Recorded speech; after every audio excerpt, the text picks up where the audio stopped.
Imagina ser el favorito de tu familia, lleno de sueños y esperanzas, solo para que, en un abrir y cerrar de ojos, todo te sea arrebatado. Traicionado por quienes deberían protegerte, vendido como esclavo y arrojado a una tierra desconocida, sin nada ni nadie. Ahora imagina que, en medio de esa oscuridad, cada paso que das, cada golpe que recibes y cada lágrima derramada, no es el fin de tu historia, sino el comienzo de algo mucho más grande. Esta es la historia de José, un joven cuya vida fue marcada por el sufrimiento, pero también por la fe, el perdón y la increíble providencia de Dios. Desde el fondo de una cisterna hasta el trono de Egipto, José vivió una transformación que no solo cambió su destino, sino también el de miles de personas. Sus sueños, considerados locura por muchos, se convirtieron en el instrumento para salvar a su familia y a toda una nación. ¿Te has preguntado alguna vez por qué enfrentas pruebas tan difíciles? ¿Si hay un propósito detrás de tu dolor? La historia de José te llevará a través de traiciones desgarradoras, desafíos inimaginables y victorias sorprendentes. Pero, sobre todo, te mostrará cómo Dios puede tomar incluso los momentos más oscuros de tu vida y convertirlos en algo extraordinario. Quédate conmigo mientras desentrañamos esta increíble historia, llena de giros inesperados, lecciones profundas y un final que te dejará sin palabras. Porque lo que José vivió no es solo una historia del pasado, es un recordatorio de que, aunque no siempre entendamos el camino, Dios siempre tiene un plan. ¿Estás listo para conocer cómo la mano de Dios puede transformar el sufrimiento en propósito? Entonces, comencemos. Desde que tengo memoria, siempre sentí el amor especial de mi padre, Jacob. Soy José, el penúltimo de sus 12 hijos, y nací del gran amor que tuvo por mi madre, Raquel. Mi padre nunca ocultó su preferencia por mí, lo cual, aunque me llenaba de alegría, también despertaba algo que no entendía al principio, la envidia de mis hermanos. Un día, mi padre me entregó un regalo que cambiaría todo. Era una túnica de colores brillantes, algo que ningún otro en mi familia había recibido. Para mí, simbolizaba su cariño, pero para mis hermanos, era una señal de que yo era el favorito. No lo decían abiertamente, pero sus miradas y sus susurros me hacían sentir el peso de su descontento. Aunque me dolía, siempre intenté ser justo con ellos. Por aquel entonces, algo extraño comenzó a sucederme, tenía sueños. No sueños comunes, sino imágenes tan vívidas que parecían mensajes. Una noche, soñé que estábamos en el campo atando manojos de trigo. De repente, mi manojo se levantó y los suyos se inclinaron ante el mío. Lo compartí con mis hermanos, pensando que tal vez entenderían lo que significaba, pero sus rostros se llenaron de furia. ¿Acaso crees que gobernarás sobre nosotros?, me dijeron con desprecio. Aquel sueño fue solo el primero. Más tarde, soñé que el sol, la luna y 11 estrellas se inclinaban ante mí. Esta vez, incluso mi padre se sorprendió cuando le conté. ¿Quieres decir que yo, tu madre y tus hermanos te adoraremos?, me preguntó. Aunque parecía cuestionarme, noté que no lo olvidó. Algo en sus ojos me decía que estaba reflexionando. No entendía por qué tenía estos sueños ni qué significaban realmente. Pero una cosa era segura. Estos sueños no solo me inquietaban a mí, sino que alimentaban aún más el resentimiento de mis hermanos hacia mí. Lo que no sabía es que aquellos sueños no solo eran una advertencia de lo que vendría, sino también una promesa divina. Mi vida estaba a punto de cambiar, de formas que jamás hubiera imaginado. Y así, sin saberlo, aquellos sueños comenzaron un camino que me llevaría de lo más bajo a lo más alto. Pero antes, tendría que enfrentar la traición de aquellos que más debía amar, mis propios hermanos. Aquel día comenzó como cualquier otro. Mi padre, Jacob, me pidió que fuera a buscar a mis hermanos, quienes estaban pastoreando los rebaños en Siquem. Aunque sabía que ellos no me recibían con afecto, obedecí sin cuestionar. Tomé mi túnica de colores, sin imaginar que esa prenda sería el símbolo de algo mucho más oscuro. Tras caminar largo rato, finalmente los encontré en Dotán. Desde lejos, los vi susurrar entre ellos. Había algo diferente en su mirada. Cuando me acerqué, su hostilidad era palpable, pero no estaba preparado para lo que sucedió después. De repente, me rodearon y comenzaron a arrebatarme mi túnica. «Basta, ¿qué están haciendo?», les grité, pero ellos no respondieron. Sus ojos estaban llenos de resentimiento, como si todo lo que habían acumulado contra mí explotara en ese momento. «Aquí viene el soñador», uno de ellos se burló. Otro agregó con desprecio, ¿Qué tal si lo matamos y vemos qué pasa con sus sueños? Mi corazón se paralizó. ¿Matarme? ¿Mis propios hermanos? Entonces, Rubén, el mayor, intervino. No lo matemos. Solo lancémoslo a esta cisterna. No derramemos sangre. Pensé que tal vez había esperanza, pero no podía imaginar el horror que aún me esperaba. Me empujaron dentro de la cisterna. El golpe contra el suelo seco y polvoriento me dejó aturdido. Desde abajo, podía escuchar sus risas y las burlas que compartían entre ellos mientras yo intentaba entender cómo habíamos llegado a esto. No sabía cuánto tiempo había pasado cuando escuché sus voces acercarse nuevamente. Esta vez no venían solos. Viajantes ismaelitas pasaban por el lugar y mis hermanos habían ideado un plan más cruel aún. «Vendámoslo como esclavo», dijo Judá. «¿Qué ganamos con matarlo? Mejor obtengamos algo de dinero por él».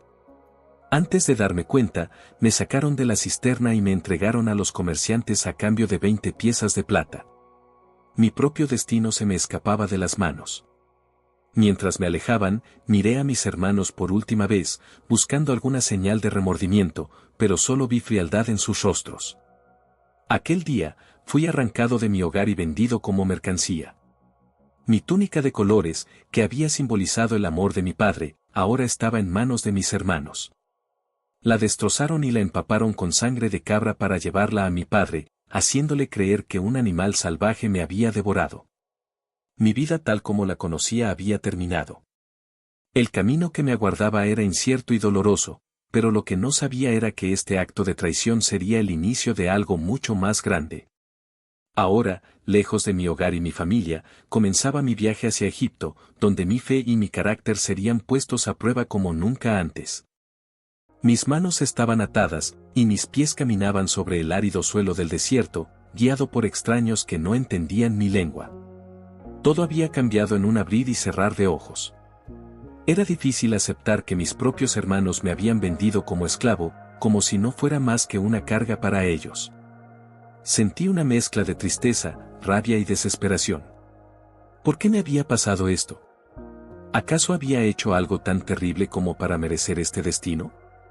La caravana de ismaelitas avanzaba lentamente hacia un lugar que nunca había visto, Egipto. Durante el viaje, observé cómo mi vida, llena de amor y protección, se desmoronaba. Pensaba constantemente en mi padre, Jacob, y en cuánto debía estar sufriendo al creer que estaba muerto. ¿Alguna vez volvería a verlo?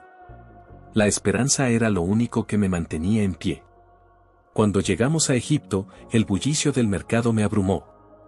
Era un lugar imponente, con imponentes edificios y un idioma desconocido resonando en todas partes. Mi corazón se aceleró cuando los comerciantes me llevaron a una zona donde los esclavos eran exhibidos y vendidos. Nunca olvidaré el momento en que me pusieron de pie, como si fuera un objeto más en venta. La humillación era indescriptible. Un hombre elegante, de apariencia severa, se acercó. Su ropa fina y su porte autoritario dejaban claro que era alguien importante. Ese hombre era Potifar, capitán de la guardia del faraón. Después de un breve regateo, me compró. Ahora yo pertenecía a él, a un extraño que controlaría mi vida. Mientras caminaba hacia la casa de Potifar, sentí una mezcla de miedo y determinación. Aunque no entendía por qué Dios había permitido esto, algo en mi interior me decía que no estaba solo. Recordé los sueños que había tenido, y aunque en ese momento parecían lejanos e imposibles, una chispa de fe se encendió en mi corazón. Mi llegada a la casa de Potifar marcó el inicio de una nueva etapa, llena de desafíos y pruebas. No sabía qué me esperaba, pero estaba decidido a ser fiel, incluso en la oscuridad. Poco a poco, descubriría que Dios estaba conmigo, incluso en un lugar tan lejano y extraño como Egipto. La casa de Potifar era majestuosa, un lugar que hablaba de riqueza y poder.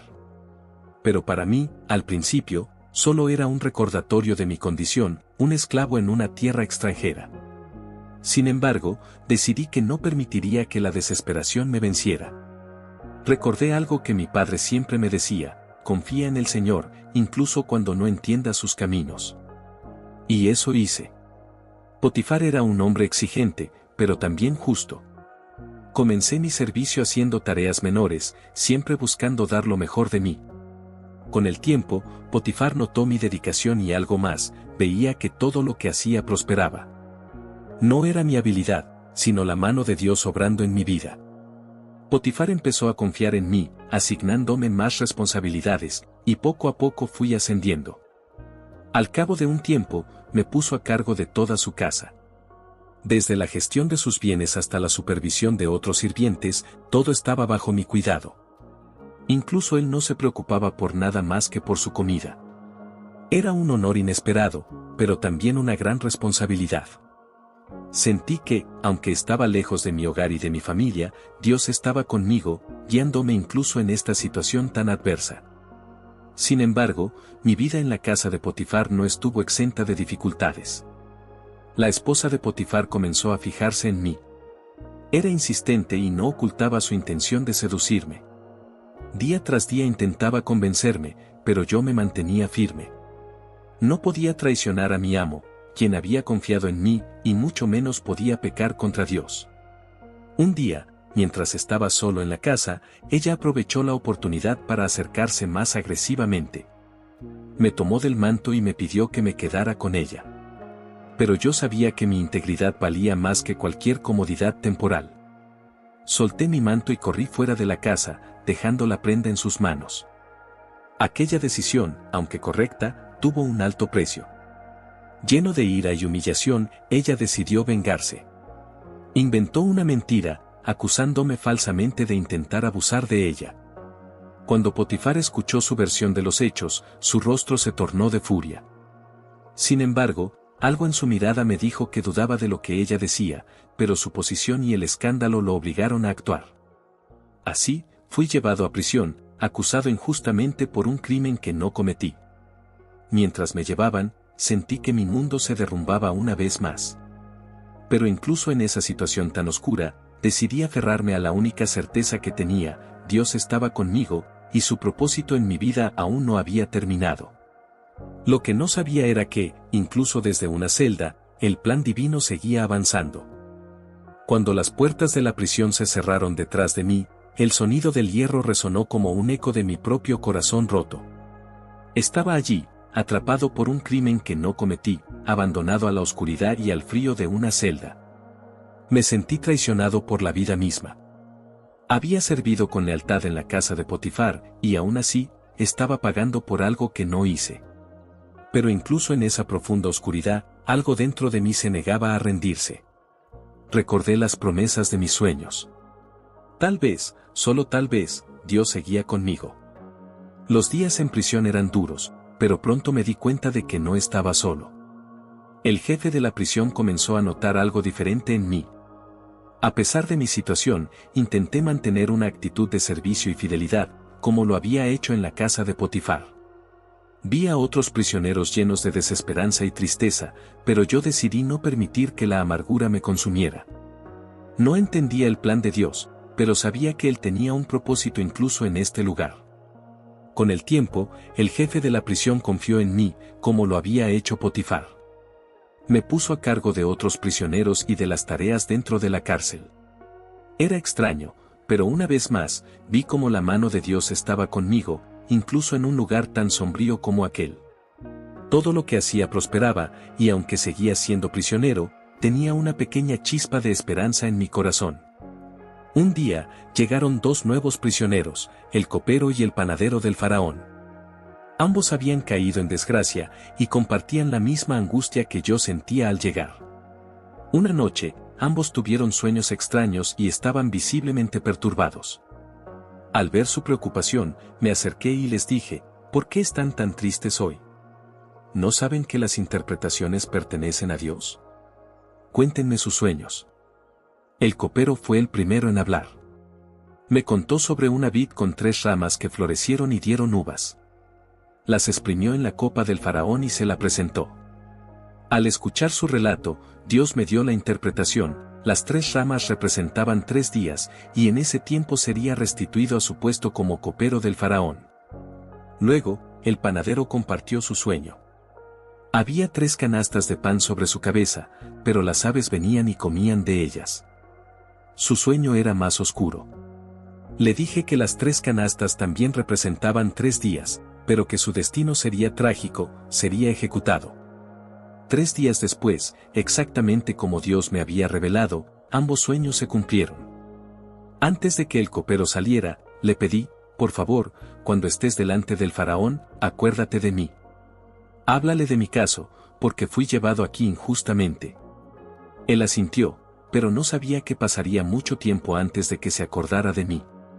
Así pasó el tiempo, y aunque mis días seguían llenos de incertidumbre, nunca dejé de confiar. La prisión era mi realidad, pero no mi destino final. Sabía que Dios no había olvidado su propósito para mí, y que incluso en el encarcelamiento, estaba escribiendo una historia mucho más grande de la que yo podía imaginar. Pasaron 2 largos años desde que el copero fue liberado. A menudo me preguntaba si Dios había olvidado mi clamor. Pero en el silencio, aprendí a esperar, sabiendo que su plan nunca falla. Y entonces, todo cambió en un día. Una mañana, el palacio entero de Egipto parecía estar en caos. El faraón había tenido 2 sueños extraños que lo inquietaban profundamente, y ningún mago ni sabio de la corte podía interpretarlos. Fue entonces cuando el copero, al escuchar la desesperación del faraón, recordó finalmente mi existencia. Hoy confieso mi falta, dijo al faraón. En prisión, conocí a un joven hebreo que interpretó mis sueños y los del panadero con precisión. Tal vez él pueda ayudarte. En cuestión de horas, me sacaron de la prisión. Me afeité, me cambiaron de ropa y me llevaron ante el faraón. De pie frente al hombre más poderoso de Egipto, no sentí miedo, sino una paz que solo Dios podía darme. El faraón me explicó sus sueños. En el primero, 7 vacas gordas y saludables eran devoradas por 7 vacas flacas y enfermizas. En el segundo, 7 espigas llenas y hermosas eran devoradas por 7 espigas secas y marchitas. Respiré profundo y respondí, no soy yo quien interpreta los sueños, sino Dios. Él le dará al faraón la respuesta que busca. Entonces, le expliqué el significado de sus sueños. Las 7 vacas gordas y las 7 espigas llenas representaban 7 años de abundancia que vendrían sobre Egipto. Las vacas flacas y las espigas marchitas representaban 7 años de hambruna devastadora que seguirían. Los sueños eran un mensaje de Dios para advertirle y prepararlo. Le sugerí que durante los años de abundancia almacenara una quinta parte de todas las cosechas, para que Egipto tuviera alimento suficiente durante la hambruna. El faraón quedó impresionado, no solo por la interpretación, sino por la sabiduría del plan. Entonces, ocurrió algo que jamás imaginé. El faraón se volvió hacia sus consejeros y les dijo, ¿podremos encontrar a alguien como este hombre, en quien esté el Espíritu de Dios? En ese instante, me nombró gobernador de Egipto, poniéndome por encima de toda la tierra, solo debajo de él en autoridad. Me entregó su anillo, símbolos de poder, ropa fina de lino y una cadena de oro. En un solo día, pasé de ser un prisionero olvidado a gobernar la nación más poderosa de la tierra. Pero sabía que no era obra mía, sino el plan divino de Dios cumpliéndose. Mientras recorría Egipto en el carruaje real, reflexioné sobre cómo había llegado hasta aquí. La traición de mis hermanos, la esclavitud, la prisión injusta, todo había sido parte del plan de Dios. Ahora, era mi responsabilidad usar esta posición para salvar vidas. Estaba listo para el propósito que Dios me había preparado desde el principio. Mi nueva vida como gobernador de Egipto comenzó con una misión clara: preparar al país para enfrentar la hambruna que Dios había revelado a través de los sueños del faraón. Era un desafío enorme, pero cada paso que daba me recordaba que Dios me había preparado para este momento. No había sido esclavo ni prisionero en vano. Cada experiencia había moldeado mi carácter y mi fe para liderar en tiempos de crisis. Los primeros 7 años fueron de una abundancia como nunca antes se había visto en Egipto. Las cosechas eran tan abundantes que los almacenes se llenaban rápidamente.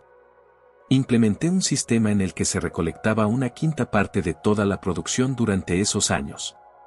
Organizamos grandes depósitos en cada ciudad, asegurándonos de que hubiera suficiente alimento para las regiones cercanas. Los números eran tan asombrosos que dejamos de llevar registros, era imposible contabilizar todo lo almacenado.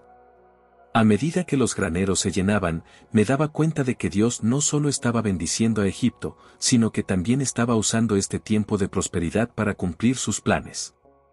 Mi enfoque no era solo cumplir con mi deber como gobernador, sino también ser fiel al propósito que Dios me había encomendado. La gente de Egipto confiaba en mí y el faraón me respaldaba completamente. Esto me dio la libertad de actuar con sabiduría y estrategia, sabiendo que el verdadero crédito no era mío, sino de Dios. En esos años también experimenté una bendición personal. Me casé con Asenat, hija de un sacerdote egipcio, y juntos tuvimos 2 hijos. A nuestro primogénito lo llamé Manasés, porque dije, Dios me ha hecho olvidar todo mi sufrimiento y el hogar de mi padre. Al segundo lo llamé Efraín, diciendo, Dios me ha hecho fructificar en la tierra de mi aflicción. Estos nombres no solo reflejaban mi gratitud, sino también mi reconocimiento de que Dios estaba conmigo en cada etapa, incluso en las más difíciles. Pero el tiempo de abundancia terminó, y tal como Dios lo había revelado, comenzaron los 7 años de hambruna. Fue devastador. Las tierras dejaron de producir, y la desesperación se extendió rápidamente. Sin embargo, gracias a la preparación que habíamos hecho, Egipto estaba listo. Las personas venían de todas partes para comprar grano, y el faraón les decía, vayan a José y hagan lo que él les diga. Día tras día, veía cómo las multitudes llegaban a Egipto buscando alimento. Lo que comenzó como una crisis local pronto se convirtió en algo mucho más grande. Las noticias de que Egipto tenía grano llegaron hasta las tierras vecinas, atrayendo a personas de naciones lejanas. Entre ellas, sin saberlo, pronto llegarían aquellos que nunca imaginé volver a ver, mis propios hermanos.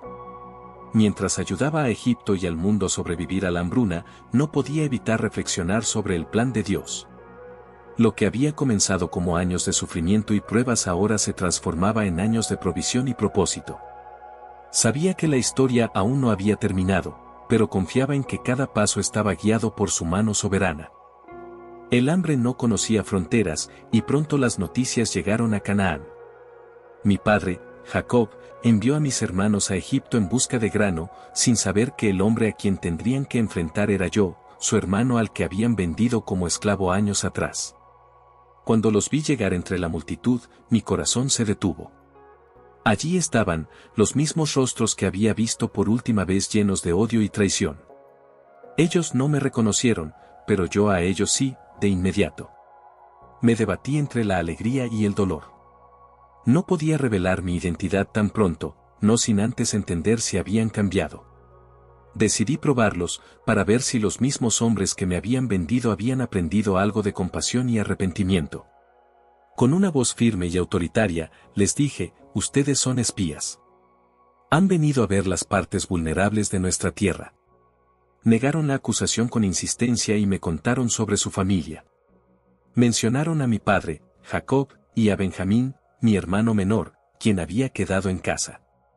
Escuchar el nombre de mi padre después de tantos años hizo que mi corazón se encogiera. Fingiendo dureza, exigí que demostraran su honestidad trayendo a Benjamín.